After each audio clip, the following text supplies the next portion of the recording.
Harper woke to the sound of the wind, its soft fingers tapping against the bedroom window. The bed beside her was empty, the pillows undisturbed, not a single crease to suggest Cole had slept there. She reached out instinctively, her fingertips brushing against the cold, vacant space where he used to lie. 2 days. It had been 2 days since he walked out of their home with nothing but a small suitcase and a look in his eyes she couldn't decipher. He hadn't told her where he was going, and she hadn't had the courage to ask. Now, wrapped in the silence of a house that once echoed with laughter and whispered dreams, she sat motionless, listening to the distant hum of a world that had carried on without them. Her gaze fell on the clock beside the bed, but time felt irrelevant. The minutes passed without meaning. Eventually, she dragged herself to the kitchen, her bare feet cold against the tiled floor. The coffee maker sat untouched, a relic of a life that was slipping further from her grasp. She poured herself a cup, the dark liquid swirling idly as she stirred it, but even the aroma did little to rouse her from the fog of thoughts that clung to her. Her mind drifted back to the beginning, to the day she first met Cole in the bustling university cafe. He had been shy but persistent, coming back every day just to catch a glimpse of her, always offering a nervous smile that gradually became more confident. She smiled to herself, remembering their first date, the way he reached for her hand in the park, his palm warm and sweaty with nervous energy, yet full of sincerity. They had been so young, so full of dreams, and their love had felt invincible. Marriage had been the happiest chapter of their story, at least for a while. Cole, with his playful optimism, had a way of making her laugh, even on the hardest days. He was lightness where she was structure, a dreamer to her realist. For years, they balanced each other perfectly, like two dancers moving in harmony. Their arguments were mere stumbles, never falls. But at some point, what was once light became heavy. The small disagreements, forgotten chores, unpaid bills, unkept promises, turned into something deeper, something darker. Words began to carry weight they never had before. Nights stretched long and silent, each of them turning to opposite sides of the bed, lost in their own thoughts. And then came the decision to have children.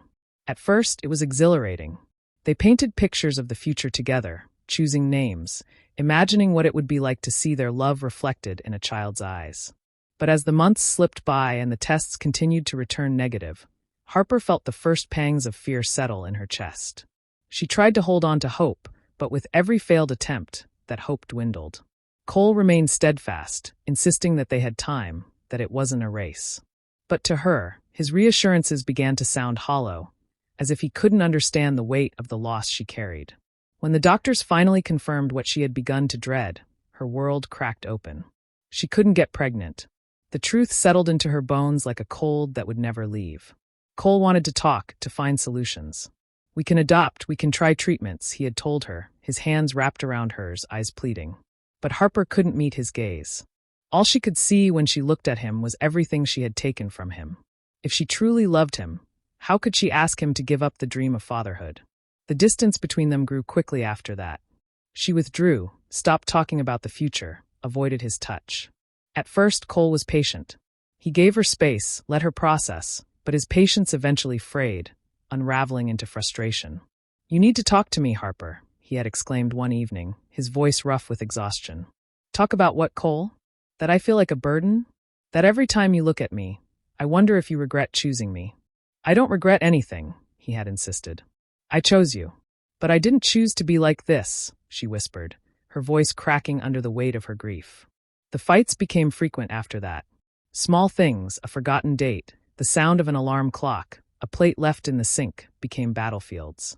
But it was never really about those things. It was about everything left unsaid, about the pain neither of them knew how to voice. And then one day the fighting stopped. Cole stopped trying. He no longer argued, no longer slammed doors, no longer reached for her. And somehow, that silence was more unbearable than any of their fights. Now, she stood alone in the apartment that had once been theirs, staring at the envelope on the kitchen table. The lawyer's name was printed neatly across the front in bold, impersonal letters. The divorce papers were ready. The end of their 10-year marriage was only a signature away. And so, on a morning heavy with unspoken words, they sat across from each other in the lawyer's office. Harper, gripping the pen so tightly that her fingers ached, and Cole, watching her with an intensity that made her stomach churn. The lawyer's voice droned on, listing the terms of their separation, but it all felt distant, unreal. She looked at Cole one last time. There was something in his eyes, something she couldn't quite name. For a moment, she wanted to speak, wanted to break apart in front of him, to tell him everything, to ask him to help her. But then she remembered the long nights of silence, the walls they had built between them, and she steeled herself. She pressed the pen to the paper. "Stop." Cole's voice cut through the air, sharp and unwavering. Harper froze. "Don't sign that." She looked up, confused. "I know you're sick." The world seemed to tilt. Her breath hitched. "What are you talking about?" she murmured, her voice barely above a whisper. Cole leaned forward, his eyes locked onto hers. "I found the test results, Harper. I know you have cancer." The lawyer glanced between them, bewildered by the sudden shift in conversation, but Harper barely noticed. The room felt suffocating. How had he found out? How could he know? "You're imagining things," she managed to say, turning away. "I'm not." His voice softened, but it was unyielding. "I went back to the apartment this morning. I found the papers from the clinic." Harper's pulse roared in her ears. Cole had returned to their apartment, intending only to collect the last of his things. But in a drawer, tucked away as if she had been trying to hide it from the world, he had found an envelope. His name wasn't on it, but his hands had trembled as he opened it. And then he had seen it.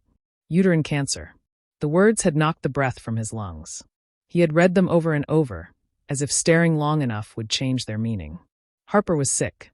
She had known, and she had been facing it alone. And suddenly everything, the silence, the distance, the cold retreat, made sense. Now, sitting across from her, watching the way her face paled and her lips pressed into a thin line, Cole felt something awaken inside him. He couldn't let her go through this alone. Not after everything.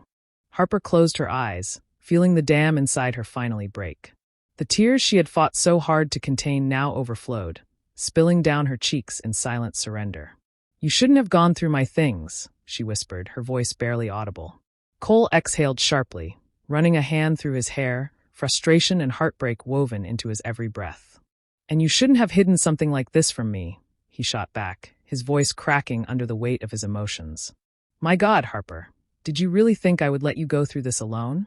She didn't answer right away. How could she explain the paralyzing fear that had consumed her? How could she put into words the terror of becoming a burden, of watching love shift into duty, obligation, pity? The mere thought of it had made her retreat into herself, convinced that leaving him was the only choice that made sense. Finally, her voice came, raw and fragile. "What do you want me to say, Cole?" Her hands trembled as she clutched the edge of the table. "That I was scared. That I didn't want you to stay out of pity." She had found out the diagnosis days before they were set to sign the papers. The timing had been cruel, a crueler irony than she thought fate was capable of. But what would it have changed? They were barely speaking. She had been drowning in emotions she couldn't untangle, unable to find the words, unwilling to force him to stay tied to a future she believed would only bring him pain. Cole reached across the table, his fingers wrapping around hers. The touch sent a shiver through her, a sensation both familiar and foreign after months of distance. His grip was firm, steady, anchoring her in a way she hadn't realized she needed. "Do you want to know why our marriage has come to this?" His voice was soft, yet unyielding. "Because we stopped fighting for each other. But I'm still here, Harper. And if there's one thing I know for certain, it's that I don't want to lose you." The words hit her like waves, washing away years of accumulated hurt, of resentment, of silence that had built walls between them. She looked into his eyes and, for the first time in a long time, saw something she thought had long since faded. It wasn't just the comfortable love that settles in after years together. It was deeper than that, fiercer. It was the kind of love that faces storms, that refuses to break, no matter how battered it becomes. "I'm not going anywhere," Cole whispered, squeezing her hand. The lawyer, who had been sitting quietly, cleared his throat discreetly, realizing that the papers before them would remain unsigned. But Harper and Cole barely noticed him. In that moment, the rest of the world faded, leaving only the two of them. "But what if?" Harper's voice wavered. She swallowed hard, her fears still clawing at the edges of her resolve. "What if I don't?" Cole didn't let her finish. He placed a finger gently against her lips, silencing her with a look that held more conviction than any words ever could. "No," he said firmly. "Don't even think like that. We'll face this together. One day at a time." Harper inhaled shakily, her chest tightening, not from fear this time, but from the weight that seemed to lift, the burden she had carried alone for too long. She nodded slowly, her fingers tightening around his. The lawyer, sensing that his presence was no longer needed, quietly gathered the divorce papers and tucked them away into his briefcase. He left without another word, leaving Harper and Cole sitting there, hands intertwined, lost in the magnitude of what had just happened. Cole was the one to finally break the silence. "Shall we go home?" His voice was soft, careful. Harper hesitated for only a moment. Home. The word suddenly felt different. It wasn't just a place. It was a feeling. Safety. Comfort. Love. A small smile ghosted across her lips. "Yes," she whispered. "Let's go home." They left the office together, hand in hand, leaving behind not just the unsigned papers, but also the years of misunderstandings and the silence that had nearly destroyed them. The future was uncertain, full of challenges and obstacles they had yet to face, but now, for the first time in a long time, they would face them together. In the weeks and months that followed, Harper and Cole rediscovered the love that had once bound them so effortlessly. The hospital visits, the exhausting treatments, the sleepless nights filled with fear. It all brought them closer in ways they had never imagined. Cole was there for every step of it, holding her hand during chemotherapy, reading to her on nights when the pain kept her awake, whispering reassurances when she felt too weak to fight. And Harper, in turn, found a new appreciation for love, for life itself. Every moment with him became precious, every conversation more meaningful. They began to dream together again, to make plans for a future that once felt too distant to grasp. Then, almost 2 years after that fateful day at the lawyer's office, the words they had been waiting for finally arrived. Remission. The cancer had regressed. There was still a long road ahead, but there was hope. That night, as they sat together at their kitchen table, a simple home-cooked meal between them, Cole reached into his pocket and pulled out a small velvet box. Harper's breath caught as he opened it, revealing a delicate diamond ring. "I know we're already married," he said, his voice thick with emotion. "But I want to do this again. I want to renew our vows. To promise you, once more, that I'll be by your side through anything." Tears welled in Harper's eyes, but this time, they weren't from sorrow. She couldn't find the words, but she didn't need to. She simply nodded, letting him slide the ring onto her finger before pressing a kiss to his lips. One filled with promises that didn't need to be spoken. Months later, in the garden of their home, the same garden where they had built a lifetime of memories, they stood before their closest friends and family, exchanging vows for the second time. The words in sickness and in health carried a depth they had never truly understood before, a weight they had lived, survived, and strengthened beneath. It wasn't just a beautiful phrase spoken in a ceremony. It was a promise, a vow that had been tested and proven unbreakable. As they exchanged rings and sealed their promise with a kiss, Harper and Cole knew with unwavering certainty that love was never about perfection. It wasn't about always having the right words or never facing hardship. Love was choosing to stay, even when leaving would be easier. It was about finding beauty in the struggle, strength in the vulnerability, and hope even in the darkest of days. And so, hand in hand, they stepped into the next chapter of their lives, not knowing what lay ahead, but knowing, without a doubt, that they would face it together.